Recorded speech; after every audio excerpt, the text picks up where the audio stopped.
तहरीक इंसाफ के रूपोश रहनुमा खालिद गुज्जर को लाहौर से गिरफ्तार कर लिया गया। खालिद गुज्जर 9 मई के केसेस में पुलिस को मतलूब थे। आपको अपडेट कर रहे हैं कि तहरीक इंसाफ के रूपोश रहनुमा खालिद गुज्जर को लाहौर से गिरफ्तार कर लिया गया। खालिद गुज्जर 9 मई के केसेस में पुलिस को मतलूब थे। अहम खबर से अपने नाजरीन को यहां आगाह कर रहे हैं। तहरीक इंसाफ के रूपोश रहनुमा खालिद गुज्जर को लाहौर से गिरफ्तार कर लिया गया है। खालिद गुज्जर 9 मई के केसेस में पुलिस को मतलूब थे। तहरीक इंसाफ के रूपोश रहनुमा खालिद गुज्जर को लाहौर से गिरफ्तार कर लिया गया है। आपको अपडेट कर रहे हैं।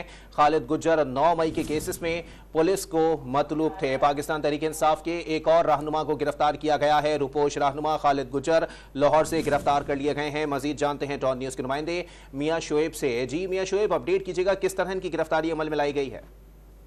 जी बिल्कुल, तहरीक इंसाफ के रहनुमा खालिद गुज्जर को पुलिस की जानब से कुछ ही देर कबल गिरफ्तार किया गया। खालिद गुज्जर 9 मई के वाकयात के बाद रूपोश थे और पुलिस की जानब से मुतअद्दिद बार इनके जो रहायशगाह और डेरे पर छापे मारे गए। इनकी जो गिरफ्तारी अमल में न लाई, जैसा कि आज जो है ये अपनी रहायशगाह से डेरे की तरफ जा रहे थे, जहाँ पुलिस की जानब से इनकी जो गिरफ्तारी है वो अमल में लाई गई है। और खालिद गुज्जर 9 मई के वाकयात के बाद से ही रूपोश थे। जी बहुत शुक्रिया आपका तफसीलात देने के लिए मियां शुएब।